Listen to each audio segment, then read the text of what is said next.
The Clone Wars is one of the most beloved shows to fans due to its incredible storytelling and fine attention to detail. In this iceberg video, we'll go through some of the coolest and most obscure facts and Easter eggs which most fans wouldn't have even noticed through the entire Clone Wars series. And before we get into it, I just want to mention that I have a new Discord server for our brand new wiki project, which aims to be the most accurate source of Star Wars lore information ever created. Join in the description right now.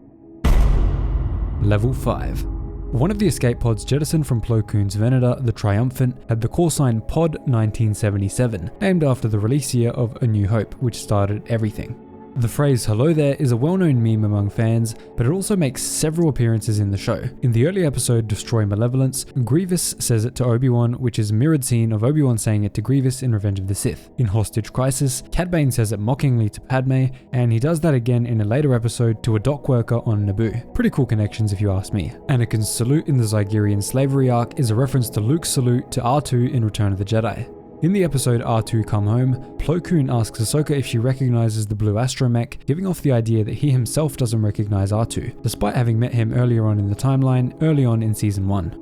The Martez sisters in Season 7 live on level 1313 of Coruscant. This is a reference to the strongly desired by fans but tragically cancelled game which was announced way back in the May of 2012. It was set to be an incredibly high budget movie-like experience showing the early life of Boba Fett as he entered the world of scum and villainy, initially making a name for himself as a bounty hunter. It was one of the many projects which tragically fell victim to Disney's acquisition of Star Wars. In the episode Shadow of Malevolence, an LA-AT can be seen with the Kowakian monkey lizard painted on its side, as well as the words "Laugh this off" in Aurebesh. Almost certainly this is a reference to Jabba the Hutt's personal jester, Salacious B. Crumb, who can be seen in Return of the Jedi. This show features a few references to Indiana Jones, Harrison Ford's famous archaeologist. We see the headpiece from the Staff of Ra, the Crystal Skull, Ark of the Covenant, and we even see Cad Bane almost take Jones's legendary fedora, and in Andor we also see his whip and Sankora stones, and in Rebels we see the Holy Grail. When Anakin compliments Steela, Saw Gerrera's sister's shooting in Season 5, he says, "Impressive, most impressive," which is a clear callback to Darth Vader's line to Luke in The Empire Strikes Back. The planet Maradon's overall layout is taken from unused Ralph McQuarrie concept art. Reiko Hardeen's helmet design is also from unused McQuarrie art, this time for a prototype Boba Fett outfit which never saw the light of day. In the first episode of Season 3, Clone Cadets, we get our first look at the show's rendition of ARC troopers. These were originally thought up as elite clone troopers who were seen in the 2003 Clone Wars multimedia project. The most famous of these troopers was Alpha 17, a clone heavily resembling Rex, who was intended to be included in the series in place of him, but George didn't like the idea of the crossover, and he thought there were too many A's in the names, Ahsoka, Anakin, and then Alpha 17, so they designed the character of Rex instead. In the same episode, prior to the final examination of a group of cadets, Commander Colt says to set the challenge to THX Variation 1138. This is a clear reference to George Lucas's first movie, THX 1138, a fully developed version of a short film he shot when he was studying film. Level 4. R3-S6, the droid which tried to get Anakin and Ahsoka killed on a number of occasions due to being a double agent, had its color scheme based on Filoni's home football team, the Pittsburgh Steelers, who are known for their black and gold style. In addition to this, the symbol seen on the Ghost in Star Wars Rebels is a homage to Filoni's favorite ice hockey goalie, Michael Dion. When Cad Bane narrowly escapes capture, Anakin angrily walks away with his arms behind his back, just like Vader did in Episode 5. Kaimane Jai Shalal was the birth name of General Grievous before he became a cyborg. A native of Kali, he became a formidable warrior leading his people in a war against a species which possessed advanced technology. Renaming himself Grievous after many conquests, he gained a ruthless reputation and caught the attention of Sith Lords Darth Sidious and Darth Tyrannus. After a near fatal sabotage of their design, Grievous was converted into a cybernetic being by the Sith, becoming a skilled lightsaber duelist which few could rival. This statue in his lair seen early on in the Clone Wars is a way to remind himself of the hero he once was. Fives' clone trooper helmet has a painting on it of a Rishi eel, something which would have been a constant reminder for him of his squad's first action encounter at the Rishi outpost, where multiple clones lost their lives, in part due to an attack by a Rishi eel. The eel was able to kill Cut-Up before Captain Rex stopped it. The blood from the eel was also used to give Echo a marking to show that he and his squad had passed the shiny stage of their tenure. Obi-Wan's ship in Landing Point Rain has a neck suit on it, and it's named the Bad Kitty. This is a reference to the neck suit from the arena scene in Attack of the Clones, because behind the scenes the animators called it the same same name, Bad Kitty. During the same arc where Ahsoka and Barriss blow up the Geonosian weapons factory, we meet TX-21, a tactical droid who served under Poggle the Lesser. One of his underrated details is the fact that he had his plating customized with bug markings to represent his status to the Geonosians. Darth Revan, a fan favorite character from Star Wars Legends who first appeared in the Knights of the Old Republic games, was intended to be brought into canon through the Clone Wars series, where he'd appear as a Sith Force ghost alongside Darth Bane, talking to the son of Mortis from the legendary Mortis arc. Although Bane did make it into the final cut with a different appearance in a later season, the original plan of having these two characters was scrapped since George and Dave didn't want to give people the wrong idea by including Sith Force ghosts. In episode 3, Revenge of the Sith, which obviously came out before the Clone Wars did, Anakin meets Grievous for the first time. It's due to this that in the series we have Obi-Wan meet the General multiple times, but Anakin doesn't at all. Well, technically he was in his vicinity, but he never actually met him. In the one episode that they could have met, Anakin was knocked out and Grievous couldn't see properly thanks to a helmet that was put on him. A pretty cool detail which shows the attention to detail that the writers pay to the source material.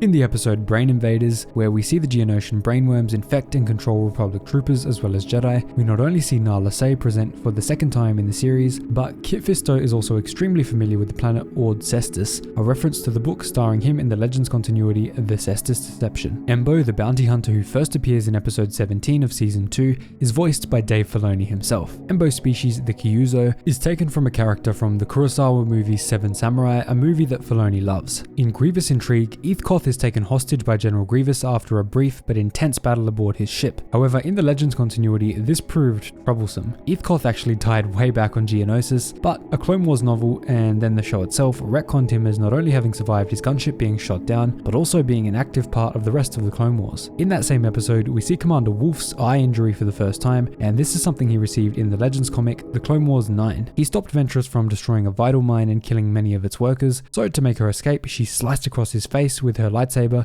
and then bolted for the exit while everyone else was distracted. Level 3.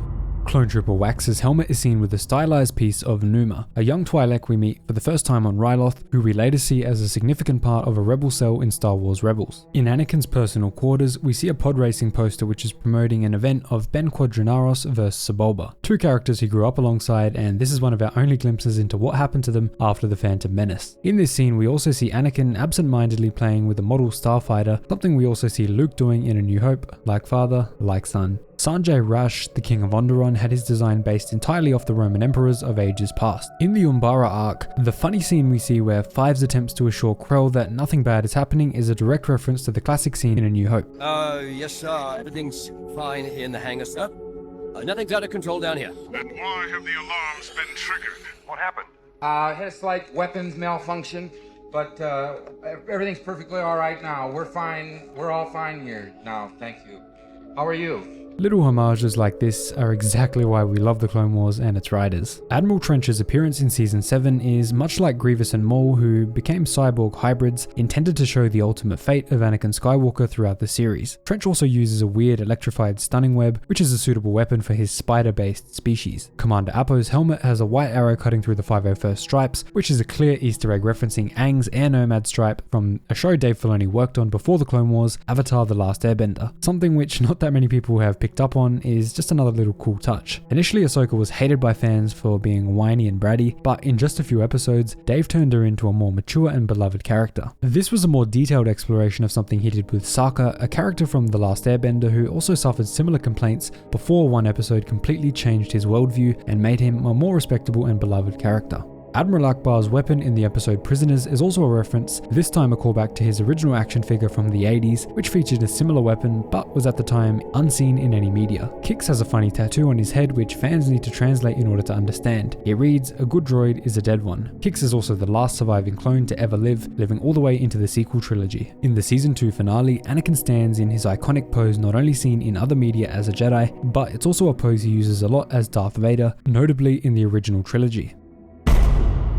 Level 2. Colonel Meba Gaskin, the leader of the infamously hated droids arc amongst fans, was based off of early and unused concept art of Jar Jar Binks. In the episode Lightsaber Lost, some floating billboards can be seen advertising various things, and one of these is advertising Star Tours, a fascinating theme park attraction which was designed to take its visitors into the Star Wars universe itself. Another one of these floating billboards also shows a speech by Palpatine, though despite this, neither Palpatine nor his voice actor were credited at the end of the episode. We only get a glimpse of it in the Clone Wars, but this wall right here is actually a memorial of all the clones who passed away in the first battle of Geonosis. It's here where later in the Bad Batch, Commander Cody speaks to Crosshair, thinking back on all the memories he had with his brothers, ultimately leading to his defection from the Empire. Clearly, his many memories of war pulled him away from the Empire and towards the good fight.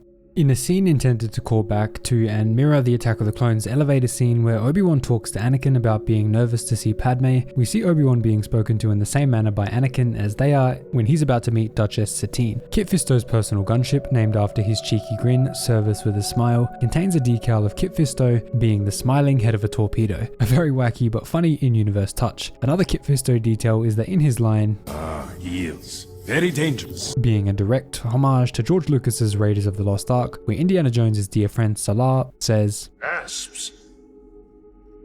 Very dangerous.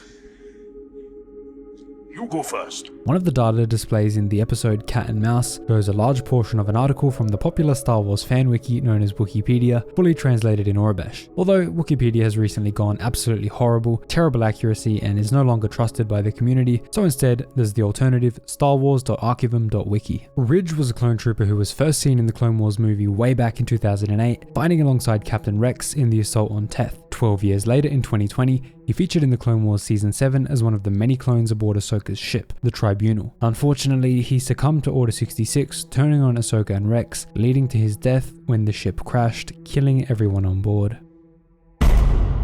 Level 1. Monument Plaza on Coruscant is directly based on Ralph McQuarrie's concept art. Filoni spoke on this behind the scenes, saying, "In The Duchess of Mandalore, the plaza area in the episode was something that I'd wanted to see in Star Wars since I was a kid because I knew that it was a Ralph McQuarrie painting and knew that it was something that George would be okay with if we used it. Something about it seemed so futuristic and yet in a galaxy far, far away. It felt like Coruscant with all of these very bizarre towers and the big monument in the middle. I'm always happy that we can give Ralph a nod." This location also later showed up in The Mandalorian Season 3. The episode Bounty Hunters from Season 2 of the show features a message of dedication to Akira Kurosawa, a Japanese filmmaker whose works heavily influenced the wider world, not only inspiring the many spaghetti westerns of the late 20th century, but also directly compelling Lucas to create the world of Star Wars, blending a samurai-like world with a Flash Gordon-esque adventure structure. The episode also pays tribute to Seven Samurai, one of Kurosawa's most famous pieces. Similar to the classic film, it centers on a band of 7 heroes who stand as protectors for a vulnerable village facing a formidable army of invaders.